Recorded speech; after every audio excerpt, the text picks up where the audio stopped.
I'm joined by University of Central Oklahoma running back Payton Scott. Payton, thank you for talking to me this afternoon. Could you start by telling the viewers and listeners a little bit about yourself? Well, I'm a junior on the field. I'm a senior in the classroom.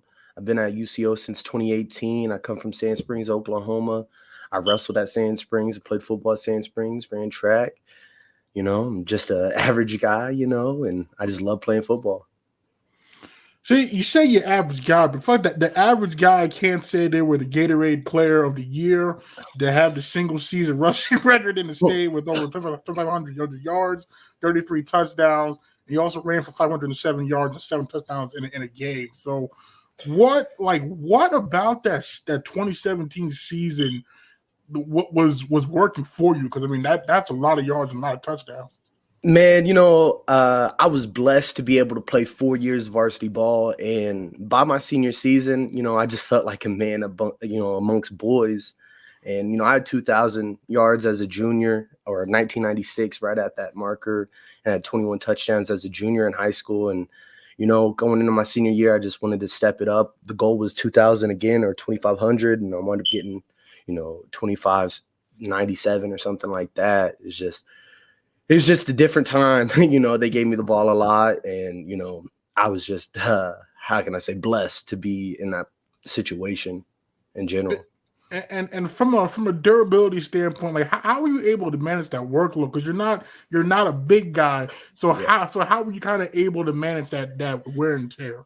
I wouldn't say I'm not the tallest guy, but I'm real stocky, and that year I was in the weight room. I went up to Missouri. I trained with my brother-in-law. He was a baseball and basketball player at Lincoln. And he got me right for that season and the season before that. And I was just working harder than everybody else, and just felt like I put my body in the best position to carry me through that. And it was actually funny.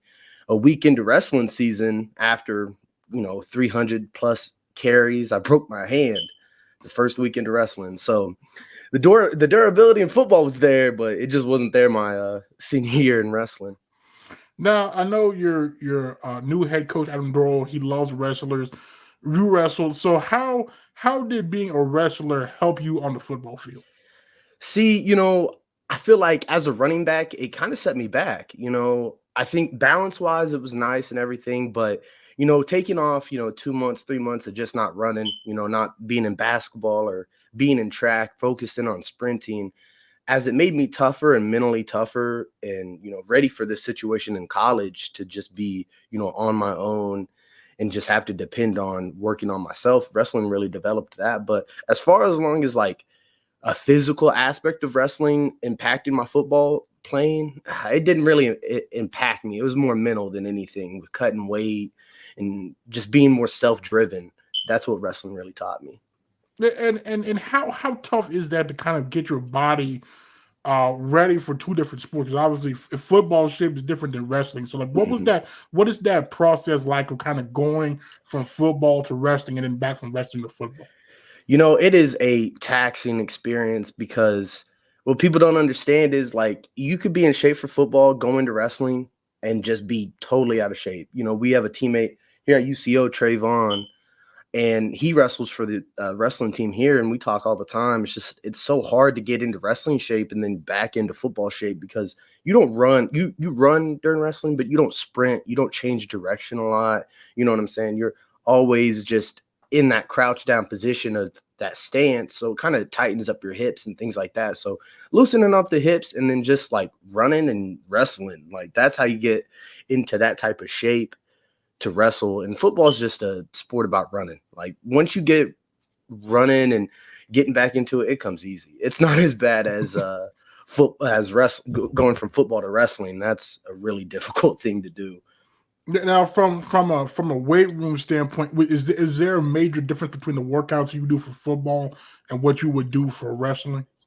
I mean, I know that I didn't really work out during wrestling, like with the weights, because I was cutting like 10, 15 pounds. I never really worked out during wrestling. Like it's all so much live work, drill work, and technique. Like we didn't really have that big of a weight room presence in wrestling, but in football is totally different. I was blessed in high school to have strength and conditioning coach who played college football, who knew the ideals of how a college weight room was going to look, and taught us how to power clean, taught us how to hand clean and things like that. So, football is so much more explosive work and so much more just building on that mass. And wrestling, it's just about getting endurance, muscle endurance, and having that conditioning to go through a 9-minute match.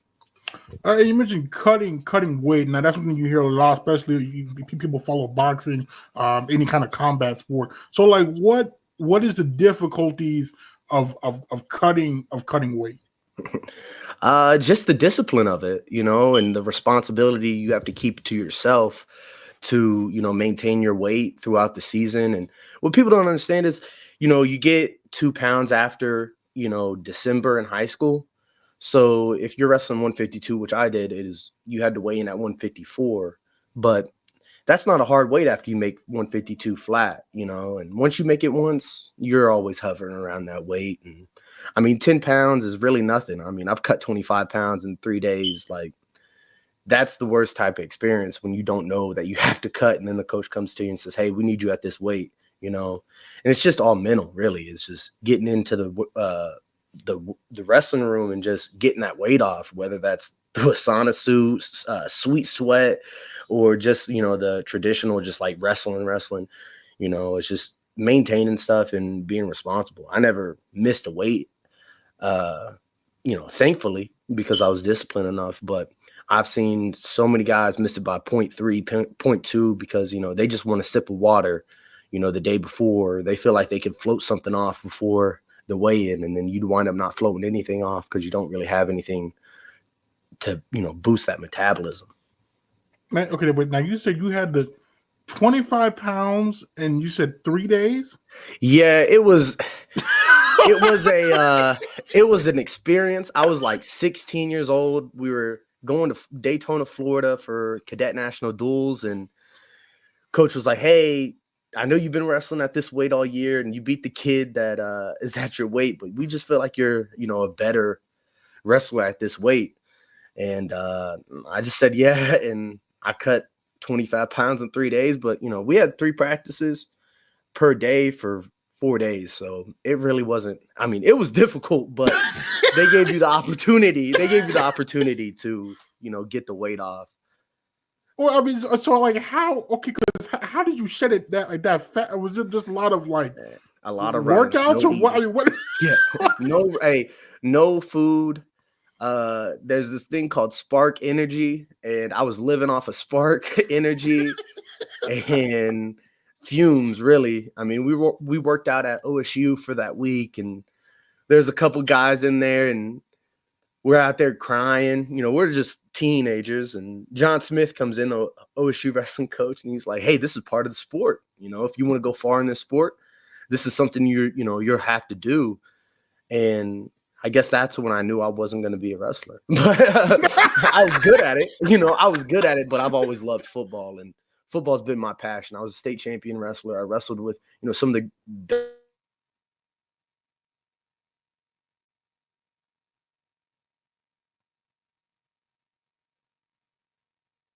And okay, so now I have to ask, what was that? What was that first meal like after that? Because you went days without it.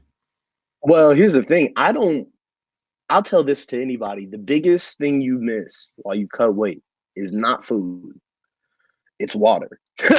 Like taste of water or Gatorade or Pedialyte or Sprite. That there's nothing that competes with that. Because your stomach shrinks, so it's kind of hard to eat food. But man, that first taste of water when your mouth is just really dry like the Sahara, there's nothing like it. All right, so you ended up, I guess, mentioned an opener. You ended up being the Gatorade Player of the Year. So, talk about when you first learned that and what was your reaction to that. I actually remember that morning. We went through a process with some of the people from Gatorade where they would interview me. They asked them, about my GPA, the things I did in the community as far as community service. And I knew I was up for the award, and they told me around December 10th of 2017, they were like, that's the day we'll try to get it out to everybody, in each state to say who's Gatorade Player of the Year. And, I woke up that morning to a tweet saying that, congratulations, Payton Scott, for winning Gatorade Player of the Year. And, it was just surreal. I didn't expect something like that. We were 5-6. We didn't really have the greatest team season. And I know I had a great year, but, just to have that, acknowledgement. And there's only one other person from my high school to even win a Gatorade, Player of the Year, and that was Cheyenne Weldon. She won it 2 times for track and field. And it's just to have my name, written in concrete and not in dirt at my high school is something that I'll always be forever grateful for. Because, you walk into Ed Doobie Fieldhouse in Sand Springs and you're going to see my name in the rafters, Payton Scott Gatorade Player of the Year 2017, 2018. So it's just surreal and just a blessing, and I want to build. I've always wanted to build off that and not be finished. So you finished your career with 5,826 yards, 71 touchdowns, a lot of honors. What would you say, looking back, was the most memorable part of your high school career? That is very, very difficult question. I've had some great games. You said I had 500 yards. I would have to say my junior year, we played Choctaw week 2, and it was kind of like they handed me the keys to the car, and they gave me like 48 carries. I had like 270, 3 tugs, and it was just a great game. And it was just that moment where they just said, hey, you're going to be the workhorse. And that was something I always was waiting for, because I knew, personally, I always felt like I was the best back in the state, no matter how tall I was and no matter where I went to school. If it was 6'2", 6'1", I always felt like I was the best back. So just to be able to have that opportunity, be able to be the main staple in the offense, that I remember coming off at the end of the game, I was dead tired, but it was just like, man, we're going to be good. I'm going to have an opportunity to show what I'm really about. Now, the next day, were you able to move? Like 48 carries.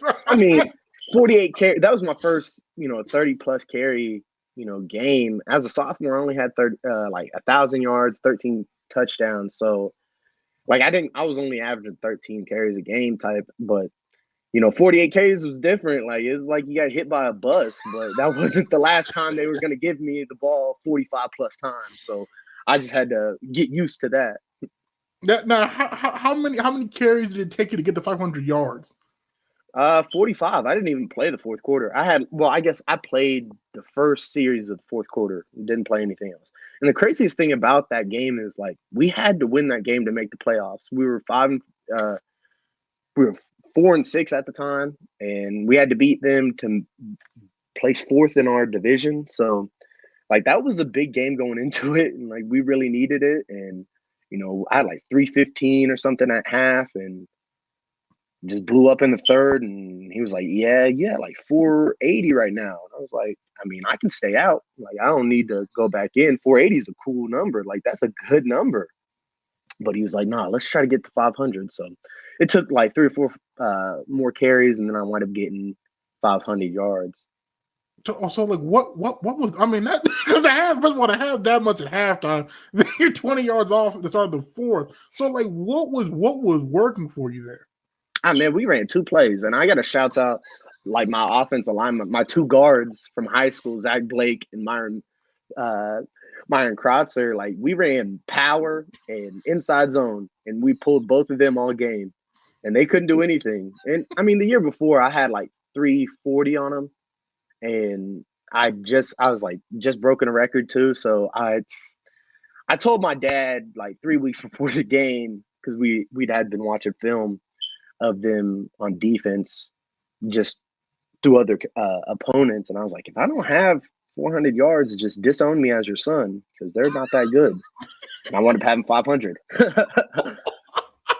Wait a minute. That was just how crazy that sounds. Most backs go into the game, the goal is 100. You came into the game with the goal of 400.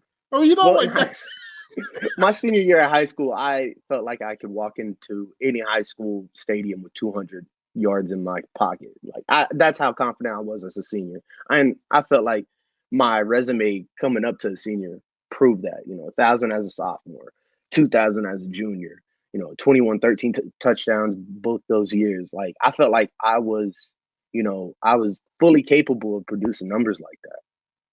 Jeez, okay. I mean, because some of us only do that in video games. This man didn't. Okay. Well, so we go from that very storied career. So then, how do you then decide that UCO is where you want to play your college ball? Well, the co-offense coordinator at the time was Coach Jackson, Jarrell Jackson, and I had known him since I was about 8 years old, and I had pretty much most of the MIAA looking at me. And it was really between Fort Hays, Pitt State, and here, or going to OSU and wrestling. I had that opportunity, but I knew I wanted to play football. And, things kind of fell out with Fort Hays. They pay more to those in-state guys in Kansas.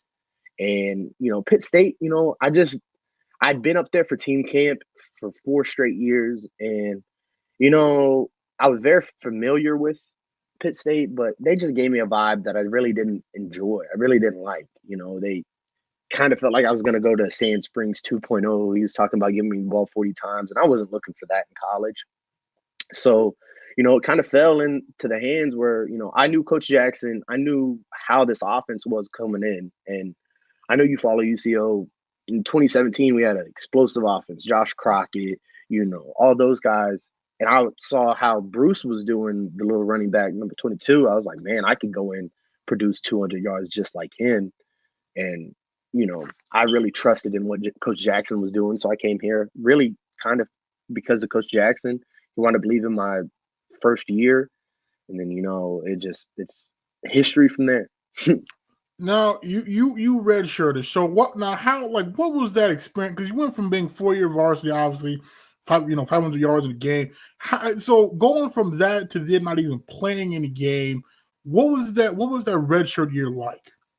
I'd say this. It was humbling, and I was blessed because, Clay McKenzie was the guy who I came in, and he was like the starting back, him and Justin Curry.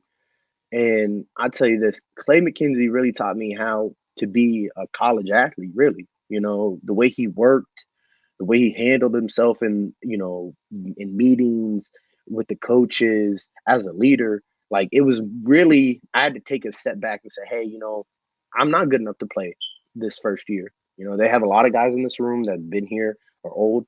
And I had to sit here and say, hey, I got to learn now.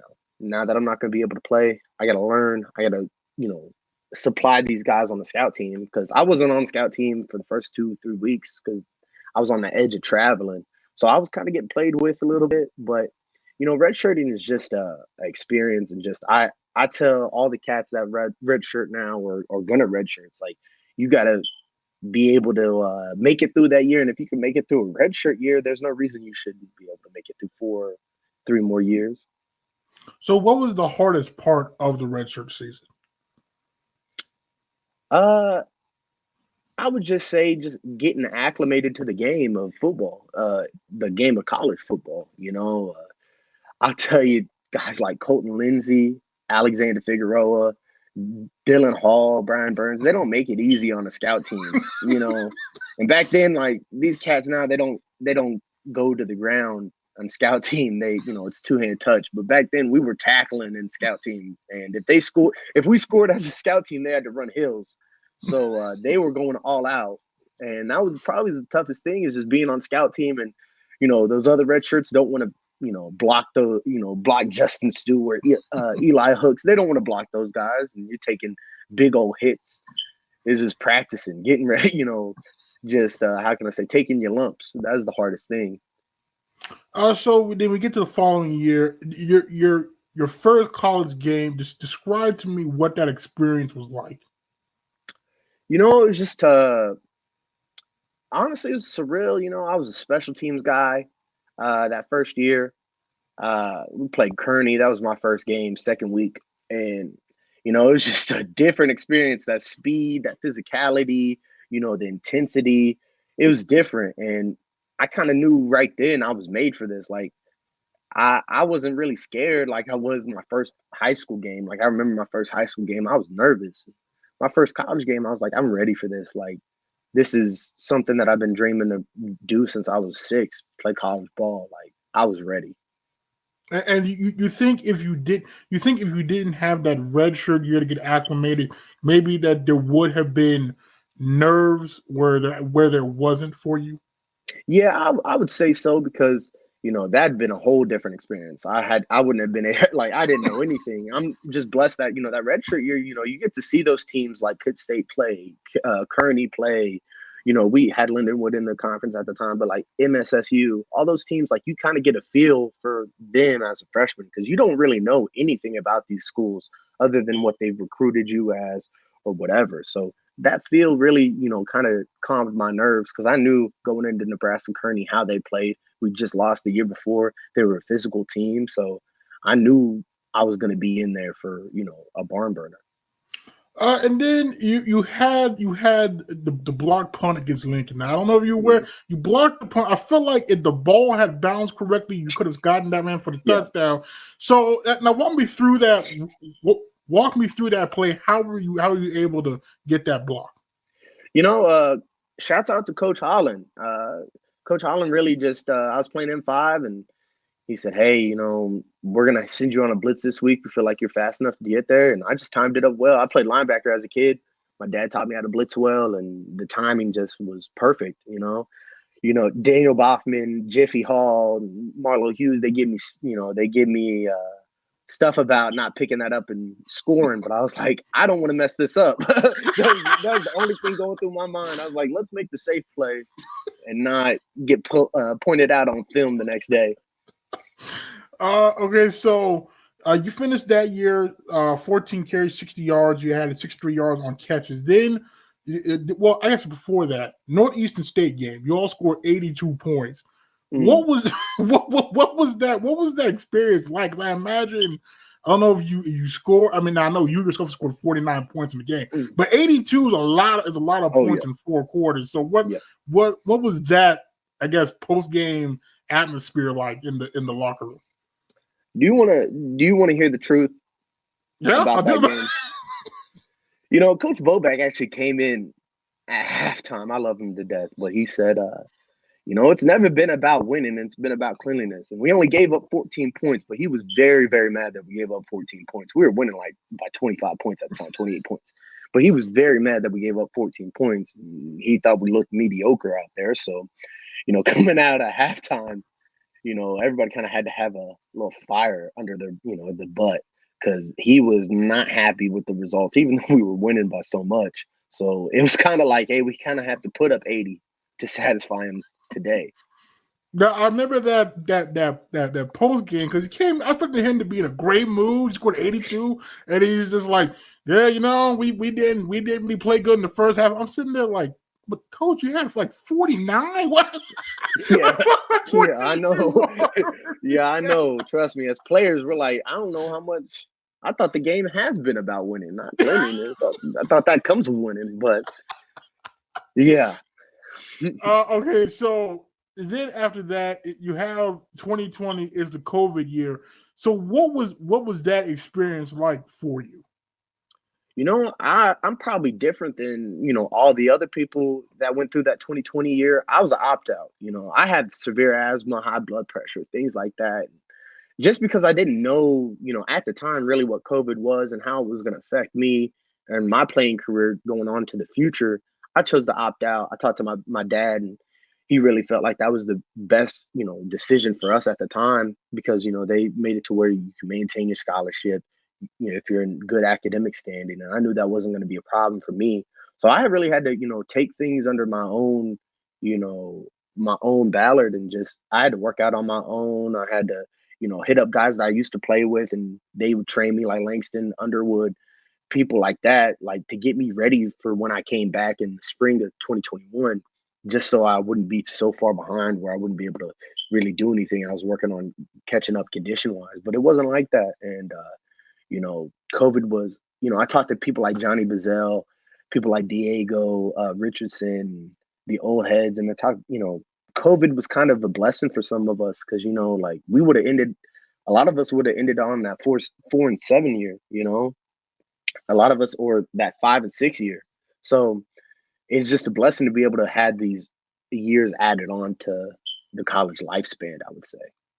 What it had to have been weird not playing a season because I imagine you've been Oh, it playing. was awful. So, like from that standpoint, especially if you're watching the other levels, they had a season. They didn't, have. They had some kind of season. So, like, how tough was that watching others play and then knowing that even though you would have opted out, that still no one was able in your level or below to have a season. And see, like, there were people not being able to have a season in Division II, but there were people still playing games. Like Pitt State played games, Missouri Western played games. And that was like the more like concerning thing. It was like, will we as a university allow the football team to play games in the fall, like 3 or 4 games? And then that would have put me in a, like an iffy situation because I wouldn't have been able to, show what I had. But because we didn't get to play, like it was tough. Like Jameis Winston, he said, I realized that I didn't love, football. I love playing football. And people make fun of that, but it's so true. Like when you're away from the game for a year and you don't have the ability to play the game, suit up, even just practice, like you miss playing the game. You miss being in there with your boys. You miss grinding throughout the year. Like that was the biggest thing. Like I miss game prep. I miss, weekly, the game workouts, practice. Like you miss all of that. And now you mentioned that you battle asthma. So like, how does that ever kind of like affect you when you're on the field at all? I mean, yeah, but I've been dealing with this since I was born, and I ran 500 yards with asthma. I was Gatorade Player of the Year with asthma. So it really doesn't hold me back as much as it did when I was like real young. So I take my medicine. They have inhalers for me. If it kicks in, it kicks in. I know how to take care of it. I know how to be, I can say, persistent with, treating that. And so okay, so then the spring comes, you're able to have that Southern Nazarene scrimmage. So what did it feel like to just get back out there and play, even though the game didn't count, but just get back out there and play against somebody other than yourself? It was awesome. Like we were excited just to be able to play somebody else in the state. That's what people don't understand. When you get to play like SNU, and like we didn't get to play OBU, but like we were really ready to play OBU. Like these Division II teams in the state, we have to we want to prove that we are the Division II team in the state. Like if you want to come play Division II ball in Oklahoma, UCO is the place to go. And like being able to play SNU, and we didn't play that great, but we were rotating a lot of guys. But it was just awesome to be able to play guys in state. It was a crowd out there. There's people out there. It felt like normal life again, even though you still had to get tested for COVID. You still had to have a gator on the sideline. It still felt like football. And then the week 1 win over Missouri Western there. How like what was that? What was that post game feeling back? And not only you're getting back to playing meaningful football in a game that counts, but then to kind of win the way you all did win. What was that? What was that experience and that feeling like? I'll tell you this. I scored in that game to start the game off, and that was my first collegiate touchdown ever. My first touchdown since 2017. And it was exhilarating. Like I was just happy to touch the end zone. Like people don't understand, as a running back or as an offensive player that touches the ball, like you miss the end zone if you haven't been in the end zone. So I missed the end zone. And after that game, like it was the first game we played with Steph, and the first time playing with Marquise King. And like they both had great games. Steph had a long run. Right before that run, I told him, I said, hey, you're about to bounce this thing for 60. And he took it to 60. It was just a great game. We felt like everything was rolling. Like we were going to go into Emporia and just roll all over them. But, looking back at it, we made a lot of unscheduled plays, a lot of things outside the offense. We weren't really technical. So we kind of were on that winner's high. We weren't focused on getting better after that game. So the result you see in Emporia is just due to our focus. And you finished last season on 400 yards, 3 touchdowns, about 5 yards a carry. What impresses me the most, you only lost 8 yards in 71 carries. So like how and Jace does this good too. But how are you able to not lose yards, not lose yards? I'm not, I might be, a small guy. People might think I'm shifty. I'm not like a Barry Sanders. I want to be like, I'm named after Walter Payton, so I want to be like Walter Payton. It's getting back to that line of scrimmage and just really getting small, when you need to, and knowing when the play is dead. Like when I say that, it's like knowing that you're not going to get more yardage. Like you got to get back to the line of scrimmage, and that's something like me and Jace talk about all the time is getting back to the line of scrimmage. Like if it's a bad play or like they call it into the wrong front, the offensive line bust. Like it's our job to get back to the line of scrimmage. My motto is like if the outcome is 0, I want to try to get 2 yards. If the outcome's 2 yards, I want to get 5. So like that's my mentality is like always trying to go forward, trying to fall forward, and trying to be back to where I'm not putting the team in a bad position where we're 2nd and 12, 1st and 15, something like that. And now you mentioned that you don't consider yourself a shifty back. So then, how would you best describe your game then? Oh, man, I just say, I'm a physical, tough runner. I'm an old school runner. Like those guys in the 80s, like that's how I would describe myself. Like I'm an old school East Coast style runner. I look at all the greats from the past. Like I put people that are in the 80s and 90s above anybody else. I describe myself as like a Maurice Jones-Drew. Like I'm big, I'm shifty, I can do those things. I can pass block, I can catch out the backfield. I want to be an all-around back. That's how I want to be. I don't want to be a one-trick pony. I want to be somebody you can depend on all 3 downs. And that's something when I talked to your new running back coach, Coach Gilbert, there yesterday. He did mention how you are a willing blocker and a good blocker. So that's something that I feel like a lot of people don't really look at in the grand scheme of things. So why is it important for you to be such a good blocker? Well, playing the running back position, we're so close to the quarterback, and it's all based on like linebackers. And, I have to be a good pass blocker for me to be able to play, I'm 5'5", 175 pounds. I got to be able to hit guys and be able to withstand my own. And pass blocking is one of the biggest attributes as a running back that you can have. Like I look at some of the greats, like Walter Payton is one of the best pass blockers from the running back position. Maurice Jones-Drew, the same thing. Ezekiel Elliott, the same thing. So when you think about a good running back, you got to have pass blocking in that same sentence. Pass blocking is a caveat, and it can lead to being on the field more because they can trust you more to protect a quarterback. And so now, I guess I should ask. So Coach Doral, he got there. You've been through spring. Now you're in OTAs.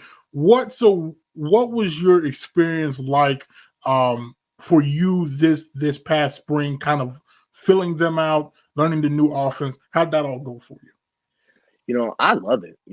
I grew up in a pro style offense. That's what I ran growing up. And coming back into that, like I was excited.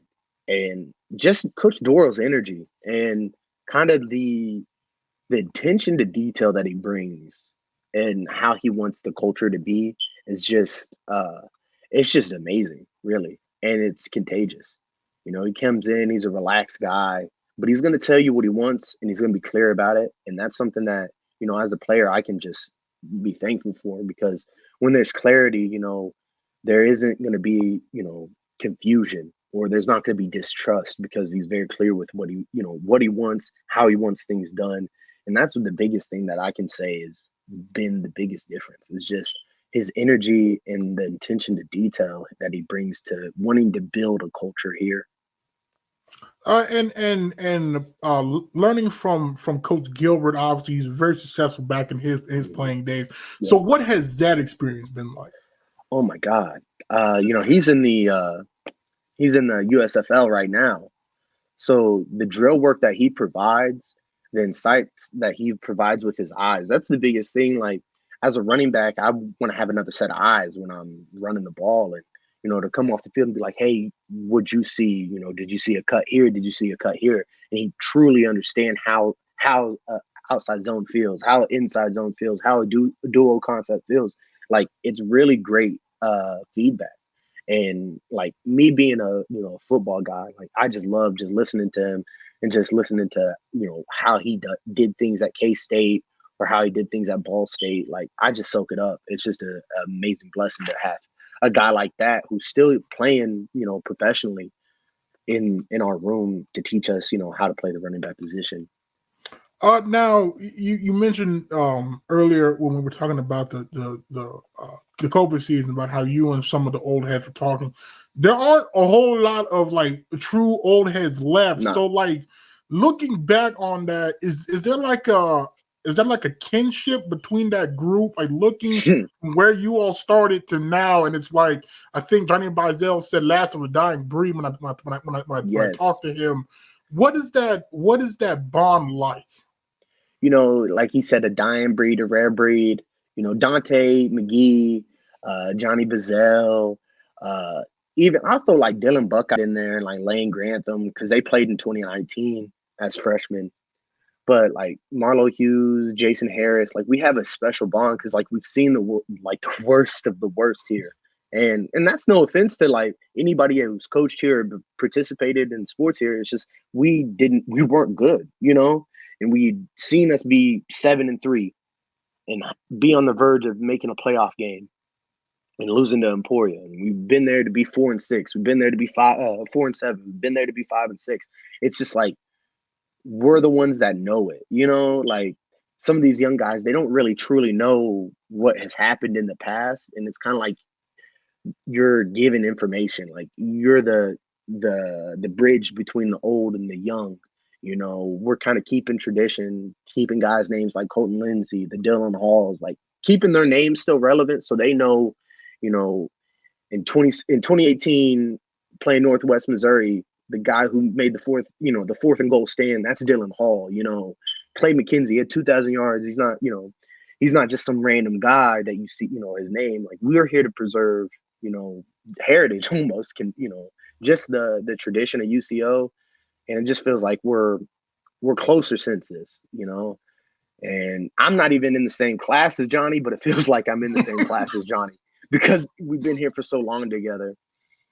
And you and so like what from that standpoint, do you feel like it's you all's duty to ensure that the ones coming up kind of behind you are able to not only understand the guys that came before, but to also kind of keep paying it forward? Yeah, that's the goal, like the O'Shea Harris is like, you don't want those names to die and just be like, you walk into the coach's office, you see the All-American board and just be like, who's that? And you're playing football here. And and they're not like from the 70s or the 80s, they're from, the 2010s. So like keeping that and just knowing like how those guys work, that's the biggest thing. Like those guys ask about those guys and how they worked, how they practiced, how they carried themselves. And knowing that, and like guys want to be All-Americans, you say, hey, this is how this guy was. This is how O'Shea Harris carried himself. This is how he worked. This is how he did things. This is how Clay McKenzie did things. That's the biggest thing. Just carrying on the information that was passed down from us from them is the biggest thing. And do you all ever tell them about how the facilities have upgraded so much? Yeah. When you first got there, I think they were just building the performance center. So, guys are coming in now and they might not know that that's necessarily the norm. You all were in the gym. Yeah. Coach's office was in a corner of the gym. We're on the second floor of the Hamilton. You can hear the volleyball team in the background while you're in meetings. Like, yeah, it is a different feel. I tell people all the time, like the story about just getting into the SPC is hilarious. Like, it's week 2, and they're like, if we don't come out of the SPC, people are going to be mad because they had a bunch of building violations and stuff like that, conduct issues through like the construction. So they were like, you guys aren't going to move into there, but you're going to come out of there for the second game just so people think that it's open. Like, that's the funny thing. Like we get the carry because not a lot of people know that. Not a lot of people are still here for that. But yeah, seeing like the new field, like the new turf, the new stadium,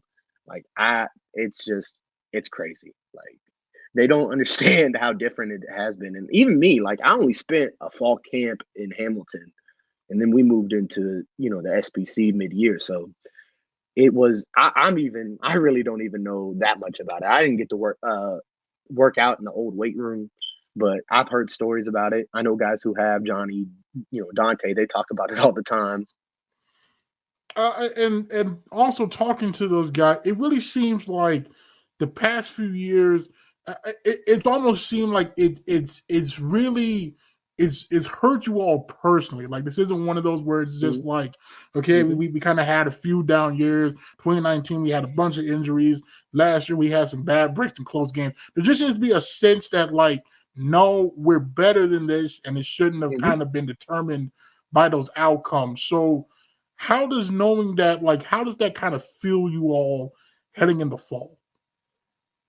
It's hunger. We talk about it all the time as a group. Running backs and quarterbacks meet together.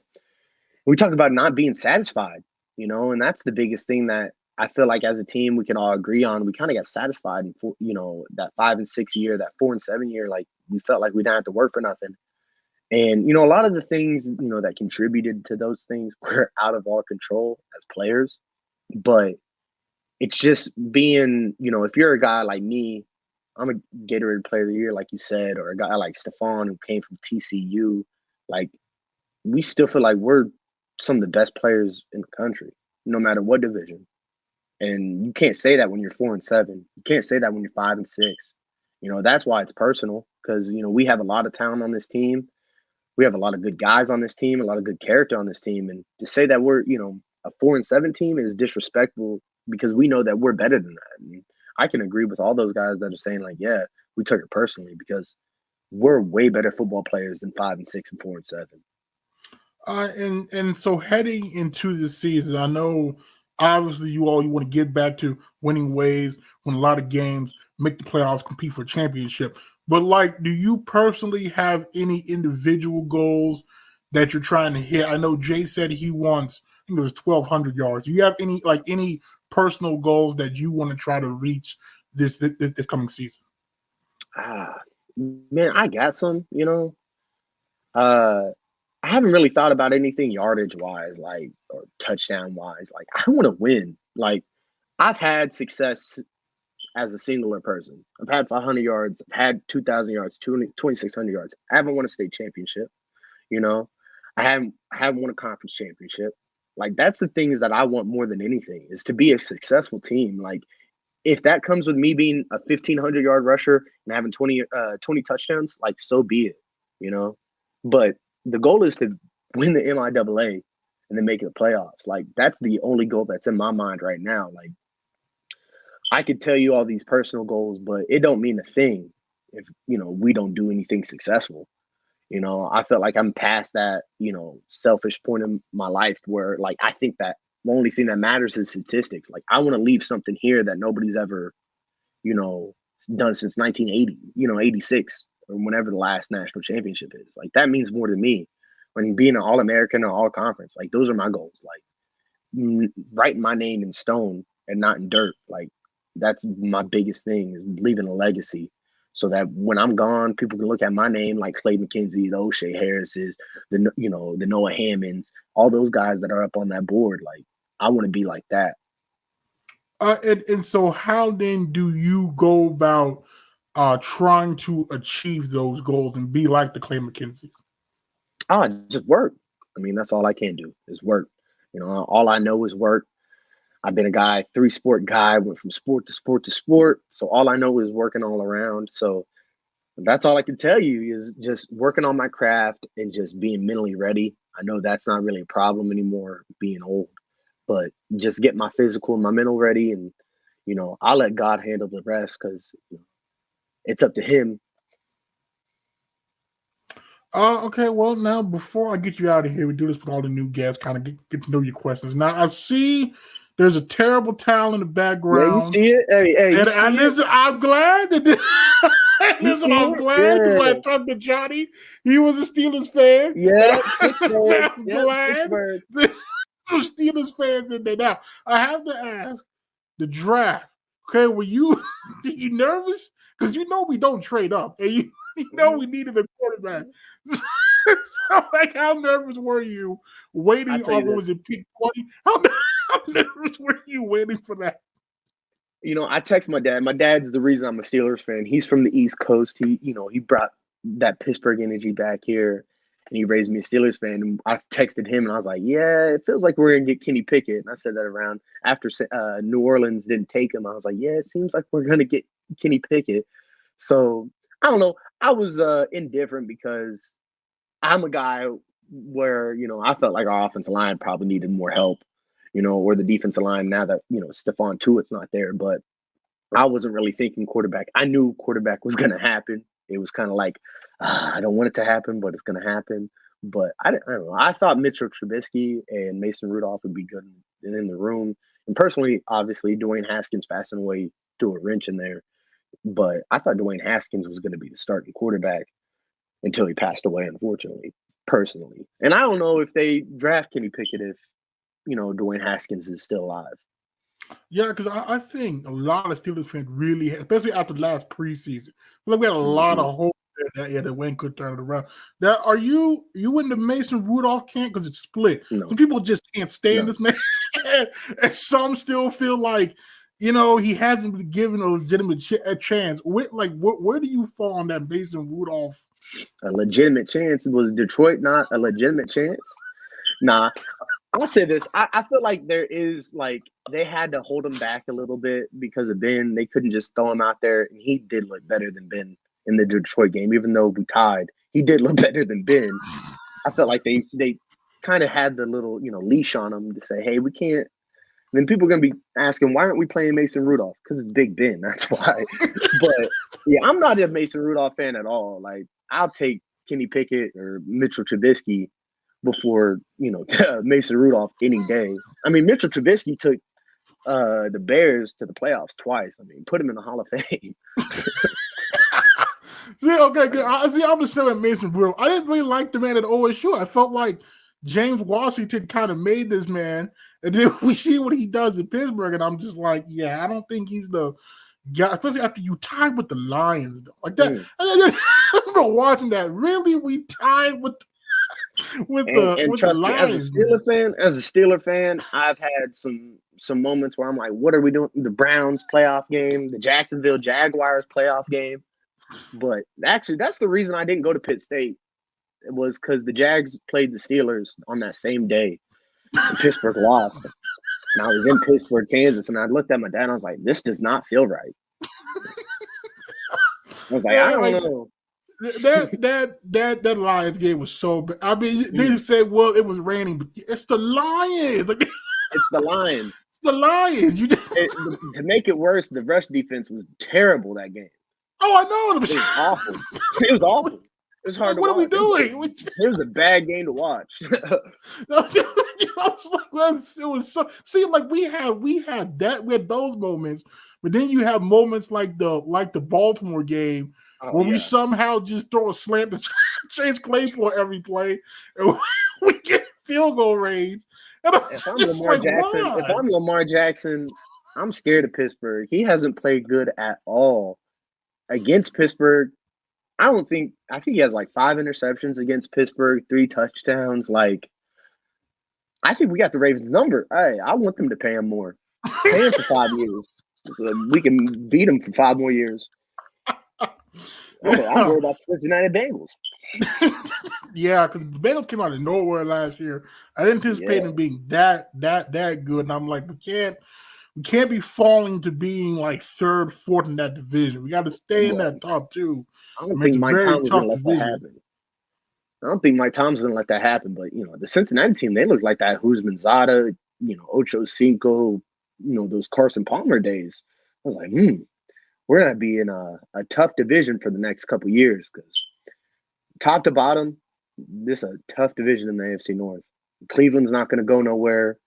Cincinnati's not going nowhere. Baltimore's not going anywhere. In Pittsburgh, I'll say this: that defense is here to stay, and they're going to compete. And the offense is young.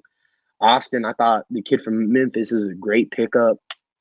I don't know if Deontay Johnson's going to be there for too much longer with that pick, but Pickens and him are going to be big acquisitions to that offense just to make it more diverse from the receiver position, because I don't think we had a lot of depth after, Deontay Johnson and Claypool, because Juju was hurt all year and James Washington runs 2 routes. So we need a little help at that receiving room. See, I'm glad you mentioned Mike Tomlin, because I feel like we're kind of spoiled as Steelers fans. Like we start off slow, and it's just like, I don't know, it might be time for Mike to eat out the door. And you sit there and you're just like, Mike won 8 games with Duck Hodges as a quarterback. Like, this man's not even playing pro ball anymore. That's what I tell people. I said, I think we're gonna be okay with whomever's playing quarterback. We won with Duck Hodges.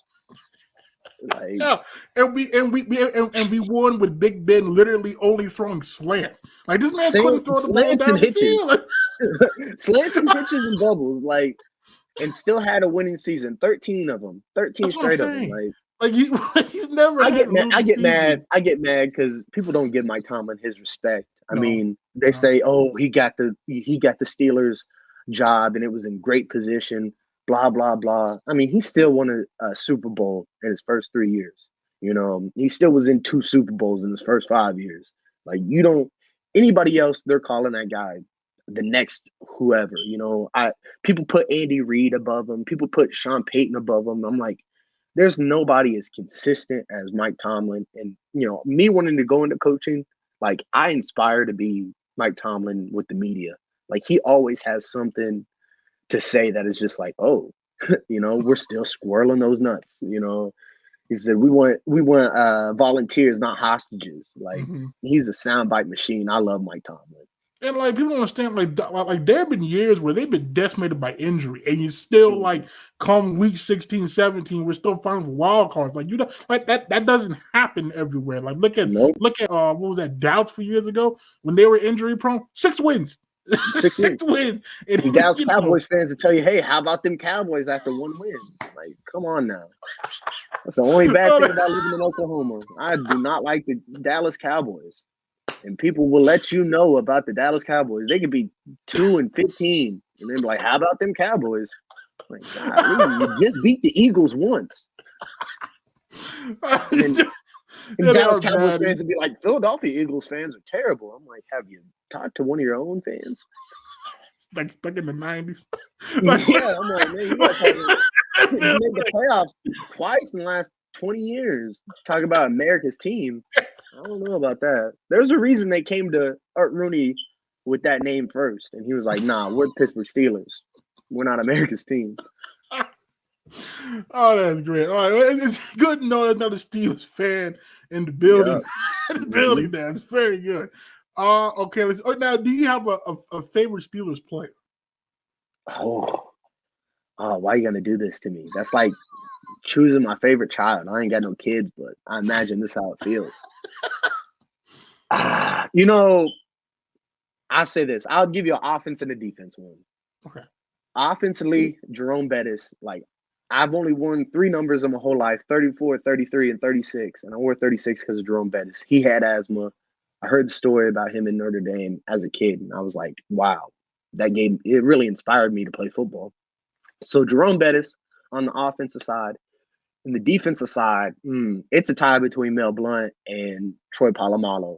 I didn't get to see Mel Blount play, but I saw Troy play, and he's one of my favorite players of all time. So I'd say it's a tie between those two. That's fair. Yes, if I was to go offense, I don't know. I was a huge Mike Wallace guy. Because Mike Wallace, that time we had Emmanuel him. Sanders, that was so dirty. Overtimes Ward, Heath Miller. Dirty. I never forget that game when he touchdown against Green Bay. Mike Wallace. That's so terrible. Oh, he was so dirty. And then I would say AB. I was gonna say AB, but my dad, he wouldn't like that. Even though I tell people to this day, the Baltimore Ravens game in 2018, he caught a slant.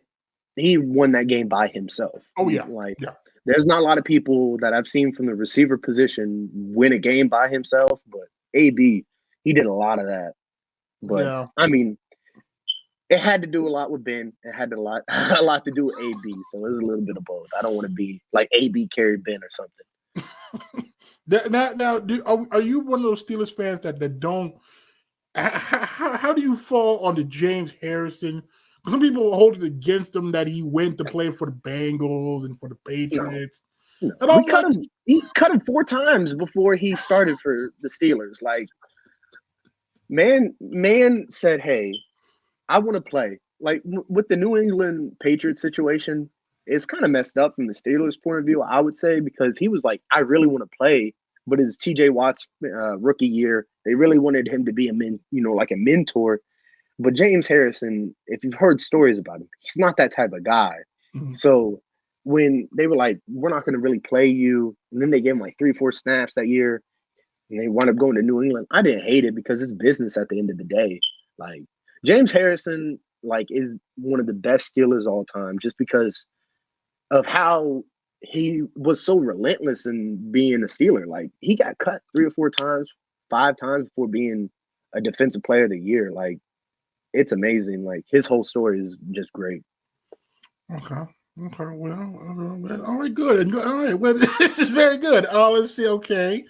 Okay, your favorite hobby outside of football? Music. I'm a pro media student here at UCO, and I got a radio show that premieres on Saturday in Edmond at 7 on U Central Radio, and like that's all I do. I listen to music. I play video games. I love old soul. I love old R&B, old hip hop. Like that's my stuff. Like I really love listening to music, talking about music. Like it's a real passion of mine. Okay, so your favorite artist and favorite song? Ooh, I couldn't. I mean, when you talk, like, I can't give you that at all. I had to go genre by genre, decade by decade. But I'll say this: my general favorite is probably Prince. Okay. My favorite song by Prince is probably "Adore." So yeah, there you go. Okay. Hip hop is such a big influence for me. Like I love all East Coast rap. I think East Coast rap is a little bit superior to everybody else. Jay-Z, Rakim, Big Daddy Kane, LL Cool J, all those guys. I love that East Coast rap. Okay. Then it sounds like you and your corner, Jalik Lewis, get along really, really well. I know when he came on, he mentioned like he was an R&B guy, which was the first. Most don't usually say R&B, so okay. Yeah. Hey, I'll tell you this: I listen to R&B before games. Like I want to move like a swan. I don't want to be all tense. I want to move like a swan. I want to be all loose. I want to be ready to go at any time. Like, I don't want to be tense up and listen to that hard stuff. Like, I listen to R&B. I'll relax. I'll get my mind right. Now, is it like a set playlist, or you kind of just? Oh, yeah. I got playlists on playlists on playlists, depending on the mood, depending on the game. Like, I got a specific song. Like, I've been listening to this song. It's from the 70s. It's by the New Birth, and I've been listening to that since I was a 16-year-old, and it's a old soul song. And I got that on the playlist, and I got to hit that before every single game, and it just gets my mind right. Like, you just sit there and you just think about what you've been through and why you do it. Like, I'd rather think about that. Now, do you ever get a hard time for that? Everybody hear that, most people in there, they're getting hyped, listening to, some Young trap. Boy, yeah, right, yeah. And there you are, you're sitting in there and you're listening to like Prince and stuff. You ever get flack for that? No, they don't know about that. They see me and they're like, "Dang, this guy's probably listening to some hard stuff." Because I'll be in there, I'm like, and I want to be your lovers on. That's fantastic. Now I'll tell you this: I listen to hip hop before games. Like, I listen to a lot of hip hop before games, but like when it's that time right before the field, I gotta calm myself down. I gotta listen to that New Birth. I gotta listen to some Prince. I gotta listen to some Teddy P, just to calm myself down. Now you also mentioned that you were a gamer. Now I gotta ask: are we Xbox, PlayStation, or PC? I'll tell you this: PlayStation. And if I brought my computer over to the TVs, you see a PlayStation 2, you see a PlayStation 3, you see a PlayStation 4. I ain't got the 5 yet, but when I get that money, I'm gonna get the 5. I'm a PlayStation person through and through. I don't play a lot of games. I just play like Madden, 2K. I play sports video games, but I don't really play anything else than that.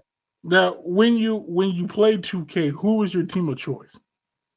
Team of choice? I usually go with the Bucks. I like Giannis Antetokounmpo. Like, I'm a big fan of him, but I don't really play play now because it's a little different. I like to play like my player, my park, stuff like that. I get to play with like the DN, like some of the guys on the team. We meet up, we get on the park, play some games, try to go on a streak.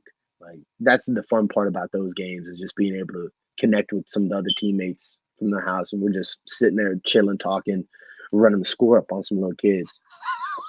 Or some little kids running the score up on us. I mean, me and Mike Pope were playing the other day, and this 7-year-old gave us the business. We didn't even score a point. Dang. I don't spend enough time on this game. For a mini back. It's not many. Come on.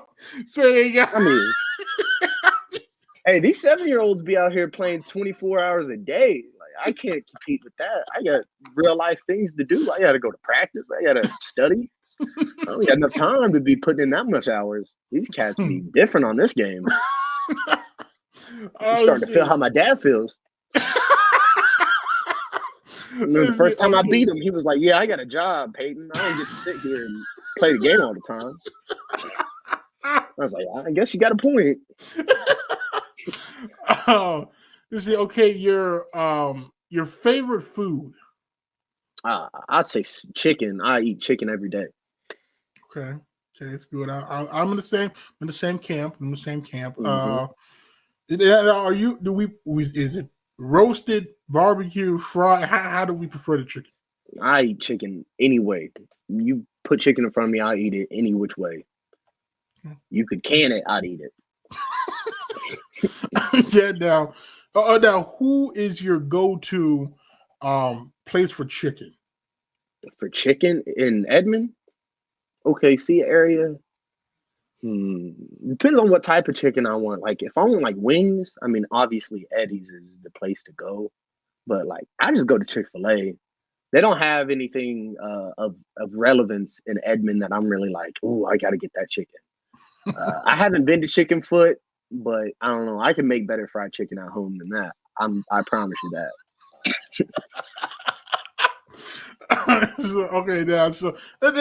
So you mentioned you can make fried chicken at home. Do you cook anything? Okay, well, now you said that out. I cook everything. My go-to cook meal is this thing called porcupine skillet. My stepmom taught me it. It's rice, beef. There's some rotel in there, and then some onion mix. And that gets me right all the time. I put some ranch over it. Yeah, but I cook everything: pasta, chicken, steak, the whole 9 yards.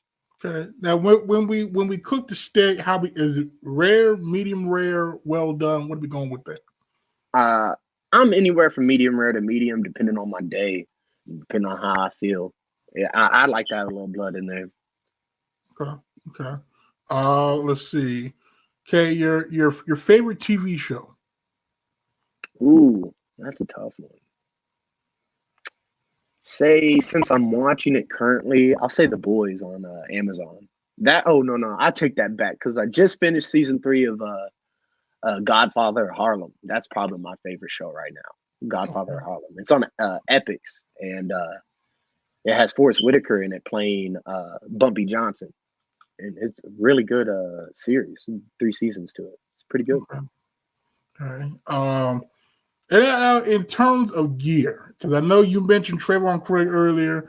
I've been told by Kobe Stevens, Trayvon Craig kind of can go overboard there as far as the gear. Now, with you, yeah, he'd be him and Jonathan Mosley. They have a band for each inch of their arm. I'm like, golly. There's a band for each centimeter. I'm like, you should just wear sleeves as many bands you have on your arm. Now, Trayvon has tattoos. I wouldn't, hide my tattoos. Like, I see it with Jonathan, but man, Trayvon, you got that nice light skin with the tattoos. I show that off. Now, for you with the gear, now what are we rocking with? No swag. I need gloves. I need my ankles taped, like on the outside. I need spat, and I need my knees covered with like some type of sock or tight, and I'm gonna be okay. The most swag I got on the field is turf tape, and I'm debating on if I'm gonna put turf tape back on my arms after I have like a mark still from this turf tape taking my skin off. So I'm pondering on if I'm gonna put turf tape back on this season. Now, because I think so far it's been you. I think it's been you and Kobe and Kobe that so far the one I talked to that haven't really been heavy into the gear. Most everybody. You talked to Johnny Bazell. Like, Johnny has a red mouthpiece. He has the Joker gloves in practice. Like, hey, Johnny a cool cat, man. He wear that do-rag under his helmet. He take that off, man. Hey, that's a cool cat, man. Hey, I'm not trying to be that. Well, see, I talked to Johnny, and he did tell me. He told me gloves. He didn't tell me what kind of glove. He just said gloves. So now I didn't know the man was he has the Joker gloves. He put it up as a smile. He likes those. He always has some type of practice glove like that since I've been here. He always has like red gloves or something in practice. Now, I guess that's from Carl Albert. Yeah, man, that makes sense. Now, with the white helmets, now you was here and it was only the blue helmets. So when did you learn about the white helmets, and what was that like when you all first wore that first icy white set of all white? Ooh. I'll tell you this, Coach Green just like said, "Hey, here's a white helmet. Like, we're gonna have white helmets." And guys were like, "What?" They kind of put it up on the mantle on the guy that they have the jerseys on, and we were like, "Is that gonna be the thing?" He was like, "Maybe, we're trying to get it past the athletic director, blah blah blah." And then the first week came out, and they're like, "Grab another helmet." And I've never worn 2 helmets, so it was a new experience for me. But when we came out in Emporia and all white, like, there's nothing like all white. Well, there is something like all white. All black is rivals all white, but it was a cool experience. Even though like the Broncos a different color than the blue one, or on our jerseys, it is still cool. Now, are you hoping that you kind of mix it up with the white and the blue helmet this year? Because last year it was white throughout the whole season, and there was sometimes I'm like, if you go to white with the if you go white with the blue and then the white pants, it works. But the few times you all went white with the all blue, I'm like, we could have thrown a blue helmet. It didn't make sense. It didn't make sense. Just throw out the blue helmet. I get you want to show it all because I know it's something that's kind of been like the good old sense of blue, but we didn't even wear yellow pant. Like, I see that you have the picture with the yellow pant. We didn't wear yellow pant at all last year because Coach Bobak thought they were cursed. So yeah, like we were only gonna have white or blue one last year. Wait now. So will the yellow? Do you think the yellow pants will make a comeback this year though? I have no clue. I have no clue at all. I'm all for the yellow pant. It's a good look. Just get us some new white pants. Those things are brown. Coach K, shouts out to Coach Kaleo. He spent like 2 days before we went to Pitt State just bleaching the pants and the shirts, like just trying to get them white so the top wasn't white and the bottom wasn't brown. Like, shouts out to him. I know that was a lot of hard work. I didn't even realize that they didn't wear the gold pants. Like, maybe wow, okay, that must have been an oversight. Okay, well, the last time we wore gold pant was, I'm pretty sure this Fort Hayes game. No. We wore gold pant. We wore gold pant against Emporia in 2019 when we lost, and that's when he was like, "Yeah, we're not doing this again." Hey, I guess that's wow. I did not realize that. Okay, well, Mm-hmm. all right. Well, Yeah, one tidbit for you. hopefully they make a return because they are kind of clean. Mhm. I think we go with the blue like we have here, the blue helmet, the blue jersey, like the gold is clean. It's clean. Okay. So I guess my final question for you would be, to do you have a message to maybe anybody out there that's still kind of hesitant, on the fence about coming to give you all a chance this season, about what they could expect to see from you all if they came out and watch you play? I'm gonna say this. This team this year is totally different from the last 3-4 teams I've been on. We got 80, 90 guys here in the summer. You're gonna come in this first game, the first home game. We're gonna put on a show, and we're gonna play good, clean football for the first time in a while. And that's what I want to tell people. Like, we're gonna play good football. Like, you're gonna be able to go to Tulsa, you're gonna be able to go to OSU, go to OU, and then come to UCO and be like, that's just as good as football. Like, that's what I want to tell people. Like, we got the athletes, the Robert Fuentes's, the Noah West, the Mike Popes, the Slaters, the Michael Slaters. Like, we got athletes out here. If you want to come watch a show, like, UCO is gonna be rolling this year. I'll tell everybody that. Now, before we get out of here, I forgot to ask about that because now you mentioned the name, John Memory here. What is it like going up against that front in practice? Because that's obviously, in my opinion, probably the best line in the conference. So, like, what is the what is the experience like in practice having to try to run against those guys? I'll tell you this. Robert Fuentes, how he plays on Saturdays is how he practices. Oh, boy. And it is a journey. It is a journey in practice sometimes with Robert. It is a journey. We have to chip him. We got to put our responsibility and pass pro to him. Hey, that defensive line, I tip my cap to Coach Sanders. I know he's smiling. Every time somebody gives a compliment to the D-line, he smiles cheek to cheek. But, yeah, man, that D-line is the real deal. Like, it is hard to play against them. And then we got Julius that just came in from Arkansas. Like, he's huge. He's like 6'6". It is a handful to block all of those guys. The biggest thing I tell people about that defensive line is, like, they keep coming. They're like 3 deep, 4 deep. Like, you think you're, going against the third string and, like, Montez Kozar is, like, in there and he's going crazy. Or Caleb Bigelow's going crazy. And then you think you're okay, then Zane Adams goes off. Or, like, Vaca. Like, those guys are stacked in that defensive room. And we're just happy that we have those guys on our team. God, gotta be brutal then, because just watching Robert play on God.